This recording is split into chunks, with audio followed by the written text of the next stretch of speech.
देखो previous lecture में हमने क्या पढ़ा था, प्रीवियस लेक्चर में हमने पढ़ा था आपका स्ट्रेस क्या होता है, टाइप ऑफ लोड पढ़े थे, है ना, टाइप ऑफ स्ट्रेस पढ़े थे, काफ़ी अच्छे से हमने देखा था। अब हमने एक चीज़ और देखा था कि जो स्ट्रेसेस होते हैं ना, जैसे कि हमारे पास 3 प्लेन होते हैं, जैसे 3 एक्सिस होती हैं, तो हर 3 एक्सिस मिला के हमारे पास 3 प्लेन होते हैं। तो उन 3 प्लेन में, हर एक प्लेन में आपके 2 शेयर स्ट्रेस लगते हैं और एक नॉर्मल स्ट्रेस लगता है, ठीक है। तो ऐसे करके अगर हम देखें तो तीनों प्लेन मिला के अपने पास कितने स्ट्रेस हो गए, अपने पास 9 स्ट्रेस हो गए टोटल। 9 स्ट्रेस में आपके 3 है नॉर्मल स्ट्रेस, क्यों, क्योंकि ये तीनों के तीनों परपेंडिकुलर टू द सरफेस लग रहे हैं, यानी एक्सियल लोड लग रहा है, जिसकी वजह से हमें यहाँ से नॉर्मल स्ट्रेस मिल रहा है। बाकी आपके 6 जो हैं वो हमें क्या मिल रहे हैं, शेयर स्ट्रेस मिल रहे हैं। 6 क्या मिल रहे हैं, शेयर स्ट्रेस मिल रहे हैं, ठीक है। अब देखो सबसे बड़ी चीज़ ये है ना कि हर एक प्लेन में हमें ये एरोज क्यों चाहिए होते हैं, why we need arrows, why, what is the reason behind this. Because आपने 3 क्वांटिटी, आपने अब तक 2 क्वांटिटी पढ़ रखी है, स्केलर और वेक्टर, अनदर इज टेंसर, है ना। तो जब हम स्केलर की बात करते हैं तो स्केलर हमेशा किसके ऊपर डिपेंड करता है, मैग्नीट्यूड के ऊपर। When you are talking about vector, तो वेक्टर आपका डिपेंड करता है किसके ऊपर, मैग्नीट्यूड और डायरेक्शन के ऊपर। पर जब आप टेंसर की बात करते हो तो टेंसर जो है वो डिपेंड करता है 3 चीज़ों के ऊपर, first is magnitude, second is direction and the third one is plane, third one is plane. तो मैग्नीट्यूड भी, डायरेक्शन भी और प्लेन भी, that's why we have to draw the directions in each and every stresses of every plane, right. अब देखो अगर हमें magnitude को प्रेजेंट करना है तो हम 10 kg लिख सकते हैं, अगर हमें मान लो कि वेक्टर को प्रेजेंट करना है तो हमने डायरेक्शन लगा दिया, ठीक। अब हमें मैग्नीट्यूड भी चाहिए, डायरेक्शन भी चाहिए और प्लेन भी चाहिए, so that's why we can consider कि हम एक मैट्रिक्स बना लें, है ना। तो यहाँ पर देखो सिग्मा, अब मैट्रिक्स कैसे बनाते हैं, हमने इसको एक्स वाई जेड मान लिया और एक्स वाई जेड मान लिया, प्लेन और डायरेक्शन, ठीक है। तो ये क्या हो गया आपका, sigma x x, tau x y, sigma y x, sigma tau y x, और ये क्या आ गया, सिग्मा वाई वाई, और ये आ गया। तो यहाँ से जब आप देखोगे तो यहाँ से हमें, अब देखो ये क्या शो कर रहा है, ये आपका वाई जेड प्लेन शो कर रहा है, ये आपका एक्स जेड प्लेन शो कर रहा है, ये आपका शो कर रहा है एक्स वाई प्लेन, ठीक है। यहाँ से जो मैट्रिक्स अपनी बनी है वो कौन सी मैट्रिक्स है, सिमेट्रिक मैट्रिक्स है।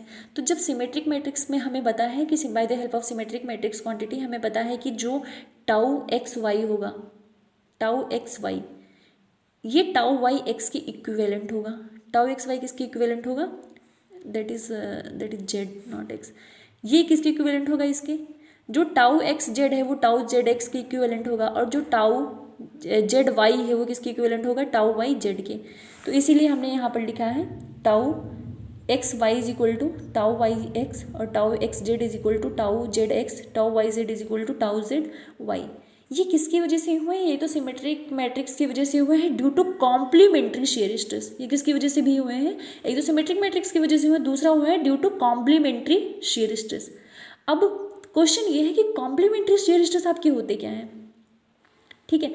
तो अगर आप कॉम्प्लीमेंट्री शेयर स्ट्रेस का डेफिनेशन देखोगे तो कॉम्प्लीमेंट्री शेयर स्ट्रेस का डेफिनेशन क्या होता है कि if there is a shear stress on one plane, अगर कोई एक प्लेन है जिसके ऊपर शेयर स्ट्रेस लग रहा है, there must be an equal and opposite shear stress on the perpendicular plane known as complementary shear stress.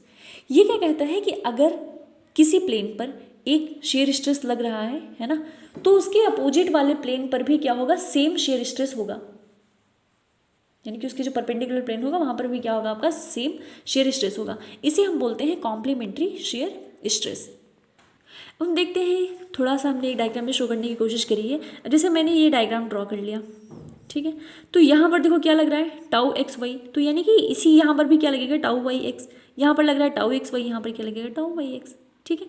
तो ये क्या है, यहाँ पर जो भी जीरो फोर्स हमने निकाल लिया।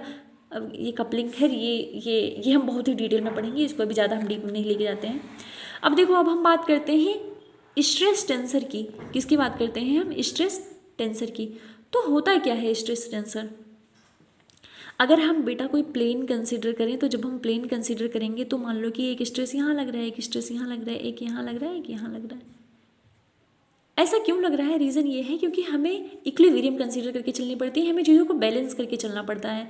तो जब हम एक ऑब्जेक्ट, जैसे मान लो कि हम ये कोई डायग्राम कंसीडर कर रहे थे, तो यहाँ पर एक स्ट्रेस लगा रहे थे, इसके जस्ट अपोजिट में हम एक स्ट्रेस लगा दे रहे थे, ताकि ये इक्विलिब्रियम मेरे फोर्सेस अपने आप को बैलेंस करके रखें, ठीक है। सेम चीज़ अगर आप शेयर स्ट्रेस की बात करोगे तो शेयर स्ट्रेस अगर यहाँ लगेगा तो ये यहाँ भी लगेगा, अगर ये यहाँ लगेगा तो यहाँ भी लगेगा। तो इसकी वजह से क्या होता है, मोमेंट क्रिएट होने की वजह से यहाँ पर कपलिंग हो जाती है। क्या होता है, मोमेंट क्रिएट होने की वजह से यहाँ पर कभी कभी कपलिंग हो जाती है। तो इस वाले कंडीशन को हम बोलते हैं pure shear stress. Pure shear stress मतलब ये होता है कि there is no normal stress on the plane. जिस भी प्लेन की आप बात कर रहे हैं वहाँ पर कोई भी नॉर्मल स्ट्रेस एक्ट नहीं करेगा, केवल वहाँ पर शेयर स्ट्रेस ही एक्ट करेगा। That's why it is known as pure shear stress. That's why it is known as pure shear stress. हुई बात क्लियर? ठीक है। अब देखो, अब अगर हम बात करें किसकी, हाइड्रोस्टेटिक शेयर की, किसकी बात करें, हाइड्रोस्टेटिक शेयर की। तो हाइड्रोस्टेटिक शेयर मतलब होता है कि there is no shear stress. जो भी आप जिस प्लेन की बात कर रहे हो वहाँ पर कोई शेयर स्ट्रेस नहीं होगा, बस और बस नॉर्मल स्ट्रेस होगा। अब नॉर्मल स्ट्रेस में दोनों चीज़ें हो सकती हैं, या तो वो टेंसाइल हो सकता है या कंप्रेसिव हो सकता है। समझ रहे बात? तो हाइड्रोस्टेटिक शेयर और प्योर शेयर स्ट्रेस में यही अंतर होता है कि हाइड्रोस्टेटिक में there is no normal, I mean there is no shear stress, only normal stresses will be there. And if you will talk about the pure shear stress, then only pure stresses will be, only shear stresses will be there on that plane, there will be no normal stress. So basically this was a huge portion of introduction of stress. इसके बाद के lecture में हम देखेंगे अपना structure का जो भी टॉपिक है, यानी कि स्ट्रेसेस इन 3D या जो भी है, तो वो सारे टॉपिक्स हम डिस्कस करेंगे। फिर वहाँ से हम प्लेन स्ट्रेस, प्लेन स्ट्रेन, ये सारी चीज़ें निकाल लेंगे। आई बात समझ में? तो ठीक है, आई होप कि आप लोगों को समझ में आया होगा कि बेसिकली इन सब की नीड क्यों है, why we are studying all these things. क्योंकि आप एक चीज़ देखो, अगर आपको कॉम्प्लीमेंट्री स्ट्रेस नहीं पता है, you don't have any idea regarding complementary shear stress, तो आपके माइंड में ये कन्फ्यूजन चलता रहेगा कि अच्छा ठीक है, अगर ये हम टाउ एक्स वाई करते हैं तो टाउ वाई एक्स क्यों करते हैं, टाउ एक्स जेड करते हैं, तो ये मतलब दोनों इक्विवेलेंट कैसे हो जाते हैं। So that's why you have to know that the कि stress is a tensor quantity, stress is a tensor quantity. Okay, so if you will talk about tensor, so tensor required three things. First, magnitude. Second, direction. And the last one is, what is the last one? That is plane. So that's why we have to draw the direction of each and every stresses on every plane. I think now everything is clear. So we will meet in another lecture. Take care.